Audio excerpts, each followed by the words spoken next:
Hallo Retro-Freunde und willkommen zu einer Special-Ausgabe hier auf meinem Retro-Rauner-Kanal. In diesem Video geht es darum, dass mir der Filmangler Fragen gestellt hat. Er hat mich getaggt in einem Beitrag zum Thema Film und ich möchte natürlich darauf antworten. Deswegen habe ich mich entschlossen, dieses Video hier zu drehen.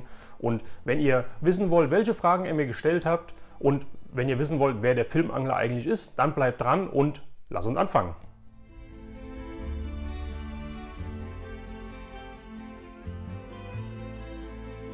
Ja Leute, die erste brennende Frage ist natürlich, wer zur Hölle ist der Filmangler? Wahrscheinlich werden ihn viele von euch kennen, denn er ist schon sehr lange auf YouTube unterwegs, er hat einen Instagram-Account, ist glaube ich auch auf Facebook unterwegs etc. Ja, und der Filmangler ist der gute Patrick. Ja, und auf seinem YouTube-Kanal, ich verlinke alle seine Kanäle, die ich kenne, alle seine Kontaktdaten, bis auf den Beziehungsstatus und seine Adresse vielleicht, unten in der Videobeschreibung. Ja, er hat sehr viele Videos auf seinem Kanal im Stream, das heißt, er unterhält sich mit sehr vielen Kollegen aus der Branche über Filme, ja, stellt Neuheiten vor, aber auch nicht nur Filme, sondern es geht halt bei ihm generell auch ums Sammeln und er ist auch Masters of the Universe Fan. Ja, also für jeden ist da etwas dabei. Schaut mal rein. Wie gesagt, ich verlinke seine Kontaktdaten unten in der Videobeschreibung. Ja, und der gute Patrick, wie gesagt, hat mich auf einem Video getaggt und hat gesagt, halt hier, ich möchte gerne, dass ihr mitmacht. Hier sind meine Fragen an euch aus der Film-Community, die er auch so bekommen hat. Und die hat er mir jetzt 1:1 weitergegeben. Ich habe mir die Fragen im Detail noch nicht so durchgeguckt. Also das heißt, ich habe mir keine Gedanken gemacht, um mir schon mal irgendwelche Antworten zurechtgelegt. Das mache ich jetzt alles ganz, ganz spontan. Und ich würde sagen, damit es halt nicht zu lange dauert, fange ich jetzt direkt mit der ersten Frage an. Ich habe mir das hier vorne so ein bisschen notiert. Und die erste Frage ist, warum sammelst du? Und dann könnte ich schon hier ein ganzes Stundenvideo füllen, wieso ich sammle. Ich sammle einfach, weil es eine Leidenschaft, weil es ein Hobby von mir ist. Sammeln ist mein Hobby und ich habe gerne ja, diese Sachen, die mir gefallen, halt auch wirklich um mich herum. Ja, also ich möchte die Sachen wirklich in der Hand haben, ich möchte die Sachen mich daran erfreuen. Ja, und das gibt mir halt einfach Freude, das macht mir Spaß, Sachen zu sammeln, auch hinter Sachen hinterher zu jagen und so weiter. Ja, also wie gesagt, Sammeln ist ein Hobby von mir und das schon seit der Kindheit, ja, wie es wahrscheinlich bei jedem von euch auch ist. Kurz und knapp, Sammeln ist mein Lieblingshobby. So, kommen wir zur zweiten Frage, die da lautet, was ist deine schönste Erinnerung zum Thema Film? Das ist jetzt eine gute Frage. Wahrscheinlich gibt es da tausende schöne Erinnerungen. Aber wenn ich jetzt spontan antworte, wie ich ja am Anfang des Videos erwähnt habe, dann würde ich sagen, die schönste Erinnerung zum Thema Film ist die erste Erinnerung, die ich habe, oder es sind zwei Erinnerungen, die ich habe. Die erste ist mein erstes Kinoerlebnis. Da war ich mit meiner Mutter im Kino, bei uns im kleinen Dorfkino und da habe ich den Film Bambi von Walt Disney, den Zeichentrickfilm, das erste Mal gesehen. War natürlich eine Wiederaufführung, ja, der Film ist ja von 1940 und so, oder paar 40 und so alt bin ich noch nicht. Das heißt, es war Anfang der 80er Jahre. Ich als kleiner Stöpsel mit meiner Mutter ins Kino und ich weiß das noch ganz genau, denn ich weiß, dass ich im Kino geheult habe ohne Ende, als am Anfang Bambis Mutter oder Vater, ich glaube Mutter war es, umgekommen ist. Da war ja der Waldbrand, da waren ja die Jäger und so weiter und ich habe geheult wie ein Schlosshund und das weiß ich noch wie heute. Und zum anderen, das zweite schönste Erlebnis, was mir so spontan einfällt, ist auch wieder ein Kinoerlebnis. Da war ich mit meinen zwei älteren Brüdern auch wieder in dem kleinen Dorfkino und da haben wir uns den Star Wars Film Kampf um Endor, das war der erste Teil, die Ewoks Karawane der Tapferen, so rum, der erste Ewoks Standalone Film, den haben wir uns im Kino angeguckt. Und da hatte ich am Anfang auch so tierisch Angst gehabt, dass halt meine beiden Brüder außen gesessen haben, ich in der Mitte, ich kleiner und habe mir das angeguckt. Und am Anfang kommt ja dieses riesige Vieh im Wald, das halt die Eltern von den Kindern wegschnappt. Und da wurde es mir auch Angst und Bange. Aber so diese Erinnerung, mit meinen Brüdern im Kino gewesen zu sein, mit meiner Mutter im Kino gewesen zu sein, das sind, ja, würde ich sagen, so das, was mir spontan einfällt, die schönsten Erinnerungen zum Thema Film, was ich habe. So, die nächste Frage lautet, welche Filme aus deiner Kindheit sind dir positiv im Gedächtnis geblieben? Da würde ich sofort wieder beide Filme nehmen, die ich eben erwähnt habe, Bambi und den Ewoks-Film. Aber aus meiner Kindheit, das ist so viel, ja. Also Kindheit, denke ich, packe ich jetzt einfach mal von klein auf bis hin zur Volljährigkeit mit rein, ja. Und das ist eine ganz weite Palette, da kann ich gar nichts rauspicken. Über allem natürlich halt im Vordergrund die Steven Spielberg-Filme, die George Lucas-Filme, also allen voran halt die Star Wars-Trilogie, die Originaltrilogie, die Indiana Jones-Trilogie, als auch die Bud Spencer und Terence Hill-Filme zum Beispiel, ja, die wir zu Hause geguckt haben und wir alle auf der Couch gelegen haben und haben uns schlapp gelacht. Immer und immer wieder, und das kann ich jetzt immer noch machen. Die Actionfilme aus den Mitte bis Ende der 80er, Sylvester Stallone, einer meiner Kindheitshelden, sage ich mal, genauso wie Arnold Schwarzenegger. Van Damme spielte auch noch mit rein, Mitte der 80er, Ende der 80er, ja, also ganz, ganz viel, da kann ich unmöglich irgendwas rauspicken.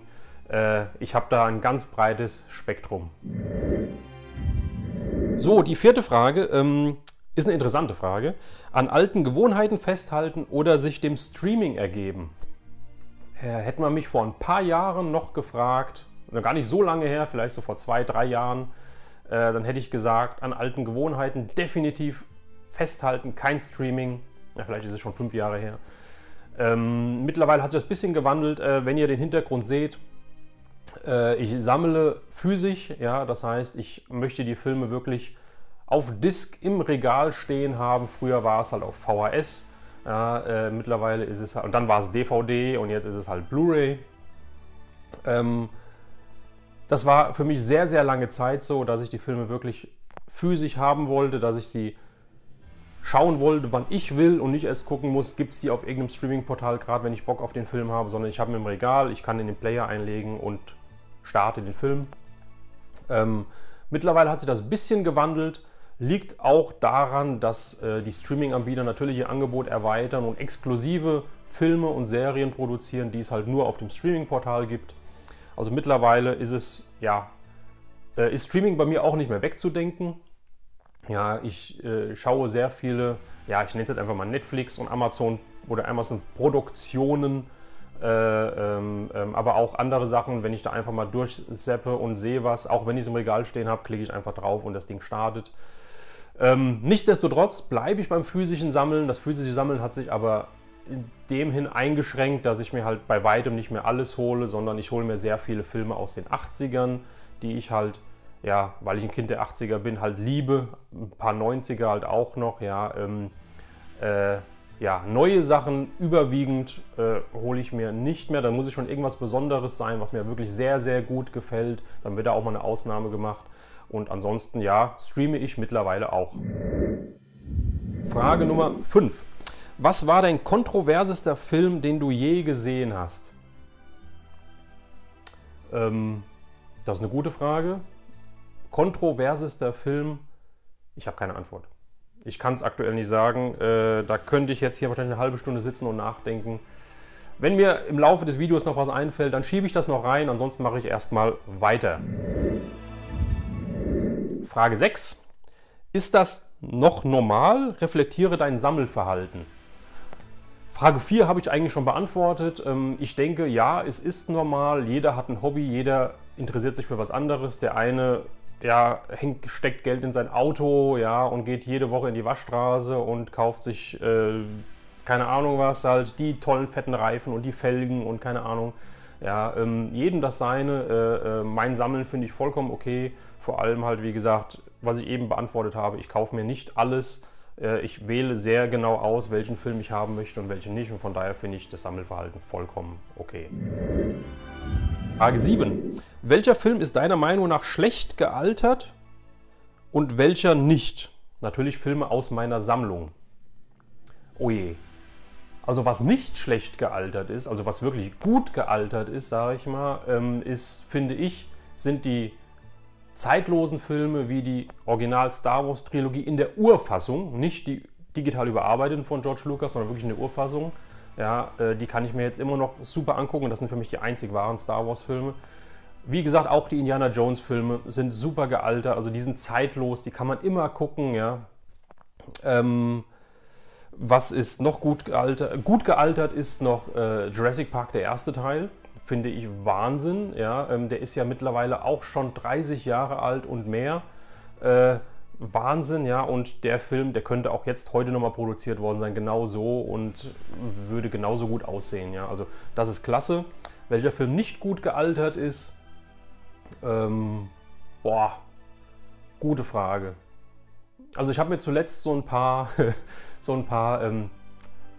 Trash-Filme angeschaut, so diese 70er, Anfang 80, also 80er Jahre, glaube ich, war es, diese Barbaren-Filme, diese italienischen Produktionen und so weiter. Ich meine, die waren früher schon schlecht gealtert, kann man, wenn man sagen kann, die sind heute halt noch sehr stumpf und ja, auch die Trickeffekte und sowas halt, ja, sind halt nicht vergleichbar. Also da denke ich mir, ja, die sind schlecht gealtert, so ein richtiges, genaues Beispiel habe ich da jetzt auch nicht. Nächste Frage, komplettierst du immer Filmreihen, auch wenn sich Gurken darunter verstecken? Nein, mache ich nicht. Ich komplettiere nicht Filmreihen, damit ich halt diese Filmreihe komplett habe. Wenn mich einer, zwei oder von einer Filmreihe mit 5 Teilen 3 Teile nicht interessieren, dann habe ich auch nur 2 Teile. Bestes Beispiel halt auch hier wieder die Star Wars Filme. Ich habe die Originalfilme natürlich, ja, Episode 4, 5, 6. Ich habe die 1, 2, 3, die Teile aus den Anfang der 2000er, Ende 99, Anfang 2000. Episode 7, 8, 9. Ich hatte mir den 7. geholt, weil ich den im Kino halt echt gut fand. Von 8 und von 9 war ich sowas von enttäuscht, ja, dass ich die auch nicht in meiner Sammlung habe. Die Dinger werde ich nie wieder schauen. Geschmackssache, jeder denkt anders drüber, jeder empfindet es anders, jeder findet die Sachen, ja, die gefallen ihm anders da.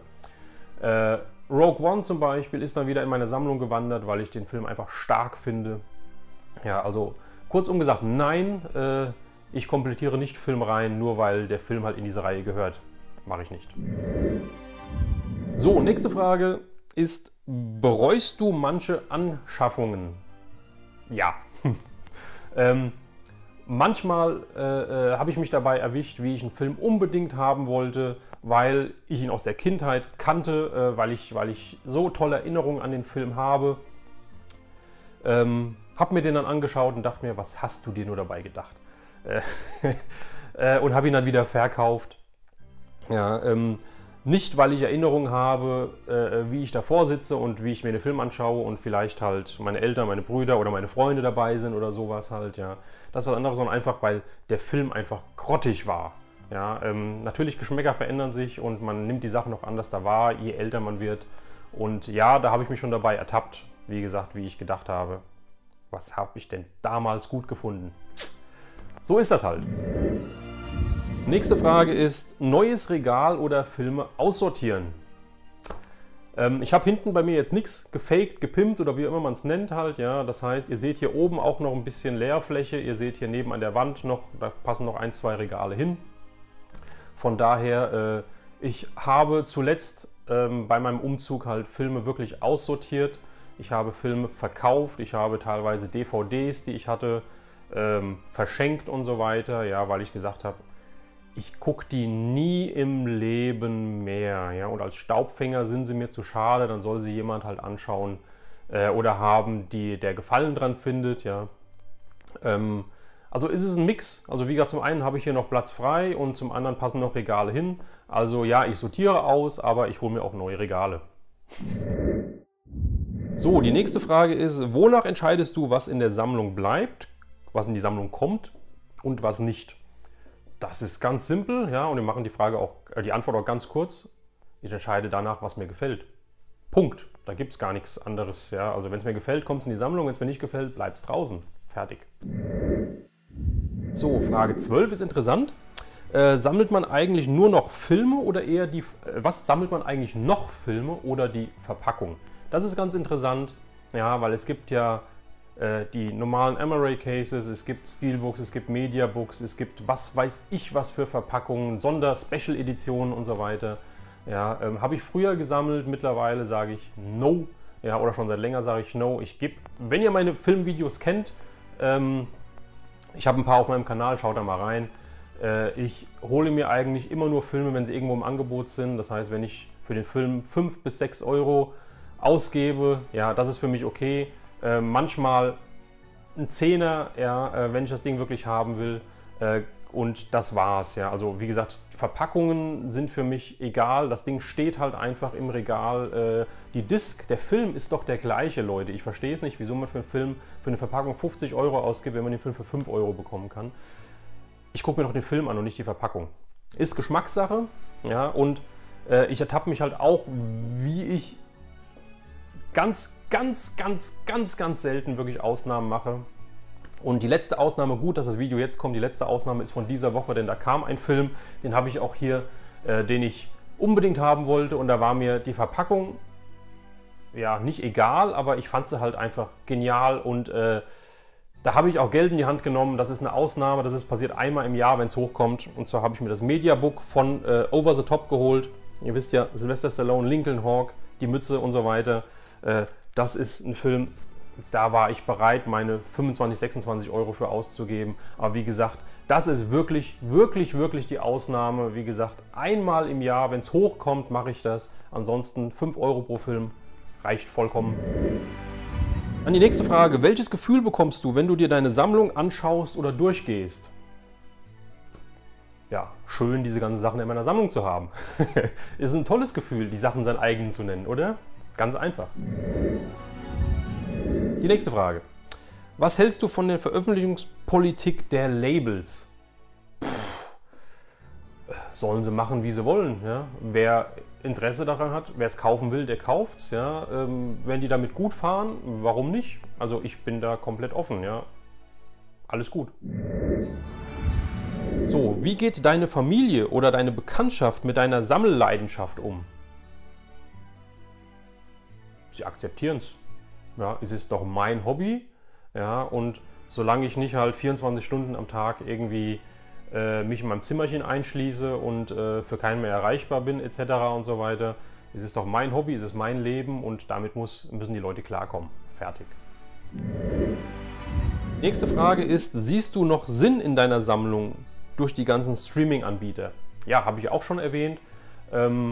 Streaming ist gut und schön. Ja, und es gibt immer mehr Sachen, die exklusiv halt nur im Streaming auf den einzelnen Streaming-Plattformen halt angeboten werden, die halt extra dafür produziert werden. Aber was diverse Filme angeht, wie gesagt, vor allem für mich als Filmfan der 80er, 70er, Anfang 90er, ich habe die Filme gerne im Regal, denn ich möchte nicht erst halt auf den Kanal des Streaming-Anbieters gehen, den Film eingeben, suchen und dann feststellen, der ist ja gar nicht da drauf. Was mache ich denn dann?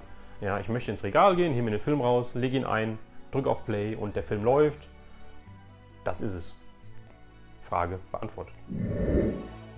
Oh, dann die nächste Frage ist, was war der Auslöser deiner Sammelleidenschaft? Kann ich nicht beantworten. Sammeln war, wie gesagt, also kann ich nicht so korrekt beantworten. Sammeln war schon immer mein Hobby. Sei es früher mit Actionfiguren, mit Hörspielkassetten, mit, ja, keine Ahnung was halt, ja. Dann hat es Filme, dann hat es VHS angefangen, dann haben die DVDs wieder, dann die Blu-rays. Ich liebe das Sammeln einfach. Ich liebe es einfach, meine Wohnung mit diesen Sachen zu schmücken. Sammeln ist meine Leidenschaft, Sammeln ist mein Hobby. So, die letzte Frage ist, ich habe keine Ahnung, was die letzte Frage ist. Die letzte Frage heißt, ich lese sie euch wortwörtlich vor, hast du einen Riss am Helm? Leute, ich lasse die Frage mal so stehen. Ich habe keine Ahnung, was diese Frage beantworten soll. Vielleicht, was diese Frage bedeuten soll. Vielleicht ist das irgendein Insider. Ich weiß es nicht. Schreibt mal in die Kommentare, ob ihr einen Riss am Helm habt. Schreibt es mal unten rein. Ich habe keine Ahnung. Vielleicht, lieber Patrick, Filmangler, vielleicht beantwortest du diese Frage mal hier, wenn du dir das Video anschaust. Hast du einen Riss am Helm? Was soll das heißen? Ich habe keine Ahnung. Ja, Leute, das waren die Fragen. Es waren 18 Fragen an der Zahl. Bisschen mehr, wie ich gedacht hatte eigentlich. Wie gesagt, ich habe es mir gar nicht so im Großen durchgeguckt.